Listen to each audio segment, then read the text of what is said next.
Weapons is an American horror mystery directed by Zach Cregger. It stars Julia Garner, Josh Brolin, Alden Ehrenreich, and Benedict Wong. When all but one child from the same class mysteriously vanished on the same night at exactly the same time, Community is asking who or what is behind their disappearance. This is the sophomore effort from Cregger, who's also directed the movie Barbarian, another horror movie I thoroughly enjoyed the first time I checked it out. So from enjoying that movie, I naturally was highly anticipating the release of this project. I got even more excited when advertising for this movie started getting underway. Some of the really early teaser stuff for this movie was seeing a bunch of kids running around in the dark through surveillance footage, and something about the tone of it made it so eerie that I already felt like I was at least about to witness something pretty good. Before going into this movie, I heard nothing but praise for it. So, is Weapons really as good as people are making it out to be? Well, let's find out. I'm going to start by talking about the performances,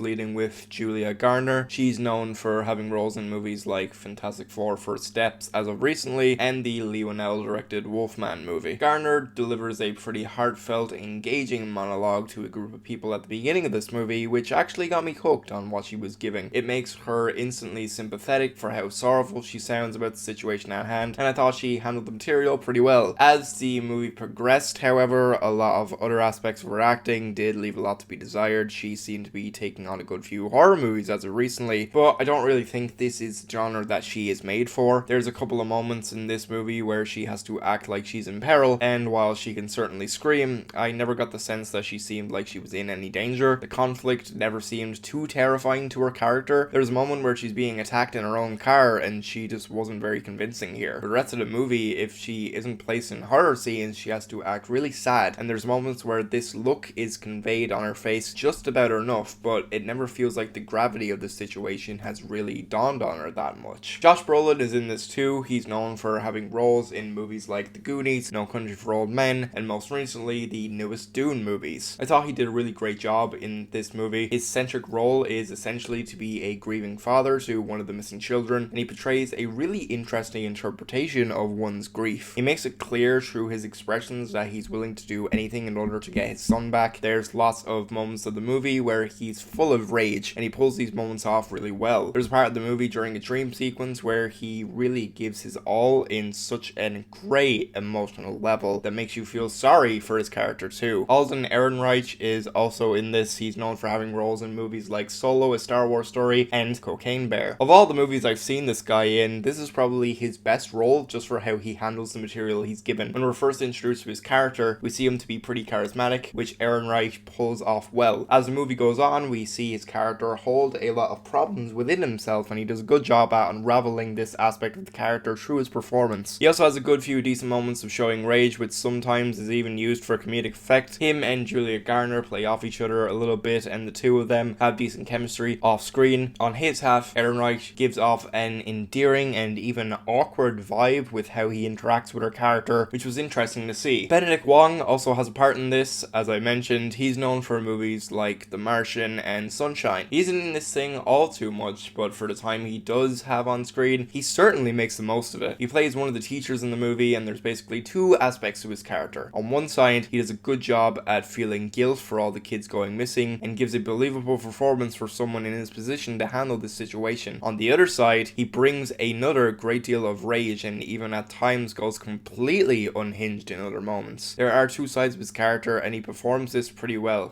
Abrams has a role in this movie too. He's known mainly for having a role in the TV show The Walking Dead. I thought the guy did a pretty good job in this role. His character is a junkie, and he nails the mannerisms of one really well, as he's constantly tweaking whenever he's on screen. He's definitely probably the funniest character in the whole movie. There were many points where he would give such a great line delivery that made me laughing a great amount. He was honestly one of the true standouts here. Amy Madigan is also in this movie. She's known for having roles in movies like The Hunt and Streets of Fire. I can't say all too much about her character, but for what I will say about her is I was hooked whenever she was on screen. On one hand, she can be pretty funny from certain line deliveries, but can also be really creepy from other certain mannerisms she does throughout her time on screen. She constantly has this unnerving presence, even if she's trying to be nice to another character on screen. I can't give much more away, except to simply say she stole the scenes whenever she was on screen. I also want to quickly touch on the performance of Cary Christopher, who plays the only kid that doesn't go missing in this. The only other credit he seems to have right now is having a role in the movie Mank. In this movie though, I thought he did a really great job with the material. This kid has been directed so well. He isn't one of these creepy kids in horror cinema, but he does provide a really engaging performance that makes you incredibly sympathetic towards him and the situation he's put through in this. Now to get into the plot of this thing, and the first thing I wanted to talk about was the interesting way that this movie is structured. I feel like these comparisons will be inevitable for this movie. Before I even left the theater, I overheard other people in the audience walking out of this comparing this to the works of Stephen King, and I do get why these comparisons are here. Hell, Cregger himself said in an interview with Letterboxd that the Kubrick Shining movie was a big inspiration for this, and it's no surprise why. This movie is structured in chapters dealing with a lot of the major characters in this thing. These chapters show each character's perspective, whether it be all the same situation or a little bit of their past leading up to the situation. What we get is essentially an interconnected story that weaves all of these lives of these people together with each other. Some of them admittedly don't amount to as much importance as some other ones, and I can see a lot of people probably complain that this could result in a pacing issue. Now, to be clear, I didn't see any pacing problems with this movie, even if the thing is 2 hours and 10 minutes long. I tend to be quite a sucker for movies with many perspectives. It gives off a vibe that this movie is essentially the horror equivalent to Magnolia that way. I wouldn't say for that reason this movie follows a generic 3-act structure. However, when we do get to the latter half of things, it's where things really amp up, which I've seen a lot of people actually complain about. But listen, if you're like me and you like the scenes get absolutely batshit insane in your horror movie, you will love this segment of the movie. There are so many things thrown in that are simply hilarious, to the point where there are literal gags thrown in here. I didn't think going into this thing it would be as funny as it is, but my god, this is probably the most I've laughed at a horror movie in the cinema in such a long time from my own memory. Moving on, I want to touch on the cinematography in this movie, which was done by Larkin Sepel, who's done cinematography on movies like Everything Everywhere All at Once and Swiss Army Man. The cinematography here is incredible. There's a good few one-takes that are shot from characters' behinds, which are very reminiscent of something that will be seen in The Shining, funny enough. There's a nice use of dolly zooms whenever Austin Abrams' character is doing drugs. It's meant to give off this almost trippy feeling when you're watching it. I actually thought for once this was an example of nighttime scenes pretty shot being well too in this movie. There was a nice use of blue lighting from time to time, and the heavy use of shadows obscuring things in the dark made some of the scares pretty memorable. Speaking of scares, obviously with this being a horror movie, I've got to talk about if this is scary. On the downside, there are a couple of jump scares thrown into this thing, which if that's your thing, that's cool and all, but I think I was a little surprised for how obvious a lot of these moments are set up. You'll get a character looking into a house, they'll scan the room for a good 30 seconds, see something they're not supposed to, and when they see this thing, we have the usual jump scare sting. Other than that though, this movie does, in fairness, rely on the creepiness of a lot of scenes, more so, which was great to see. A lot of the creepiness comes from a particular character, which we see pop up quite a bit before we get to know the character. There's a certain section where this character is in the woods, and just seeing them there with the expression and match made me feel uneasy looking at it. There's a great deal of gore used in this movie too. The violence is achieved on such an uncomfortable level, which somehow also finds a way to be pretty humorous at times too. While this movie didn't personally scare me, I will acknowledge and certainly respect the fact that it went out of its way to commit to being as creepy and unnerving as it possibly could be. The music in this movie is composed by Ryan Holiday, Hayes Holiday, and Zach Cregger himself from what I'm seeing. The music is really great in this. It features a lot of really creepy tunes to match most of the horror scenes, which are always comprised of a lot of string instrumentation, sounding like they're being strangled in a good way, of course. It gives off almost an otherworldly vibe for how demented some of the songs sound while you listen to them. They definitely enhanced a lot of the scenes they were used in and pretty much suited the whole vibe of the movie. Overall, I really enjoyed this movie. I think it's safe to say Zach Cregger is now 2 for 2 in the horror genre. When I was checking his filmography, I noticed in the upcoming section of his filmography, he's listed to direct a new Resident Evil movie, a franchise that has seen not the best light when it comes to being adapted on the big screen, but I am fully on board if this is the guy that's chosen to handle the material, especially since it's meant to be going back to the more horror-eccentric roots of the franchise. What's interesting about Weapons, from what I've read, is Cregger wrote this movie in his grief of losing a close friend of his. And while yes, this video is more of a review, I do think it's important to touch on this. To give context, before he was a horror director, Cregger was part of a comedy TV show entitled The Whitest Kids You Know, which he co-wrote duo with his friend Trevor Moore, who is fantastic when it comes to his brand of comedy. If you haven't seen it, I definitely recommend checking it out. Moore died in 2021 due to an accident, and as the story goes, Cregger wrote this movie as he thought it would help his grief. He said recently, however, it didn't help the process. I think that is so perfectly conveyed in this movie through how certain things happen in the story, which naturally a lot of people are getting kind of pissed about. So I've seen there's the usual quote-unquote nothing happens crowd, but sometimes things in general are just that simple and can't fully be explained. Lord knows though, there will surely be countless video essays trying to dissect this one, so at least Cregger has that to be proud of himself. So with all of that in mind, I'm giving Weapons 5 stars. This is an incredibly acted, uniquely well written horror film, which includes a great feat of filmmaking. This goes far beyond most horror we've been getting in the past couple of years, and I think it already has helped cement Cregger as a true pioneer of the genre, and whatever will become of it in the next few years to come. On a technical aspect, it's borderline perfect, having something for everyone to notice and be in awe at. You'll laugh at points and be totally disturbed by other points, and I feel like any good horror movie should evoke this. I have quite possibly bared witness to a future classic, a monster of a film, which simply doesn't care about conventional norms that have been set aside by everyday Blumhouse slop. This movie is currently running in theaters, and I can't recommend this enough. I love this movie. I was lucky enough to see it open at night, and I definitely think this deserves to be seen on the big screen.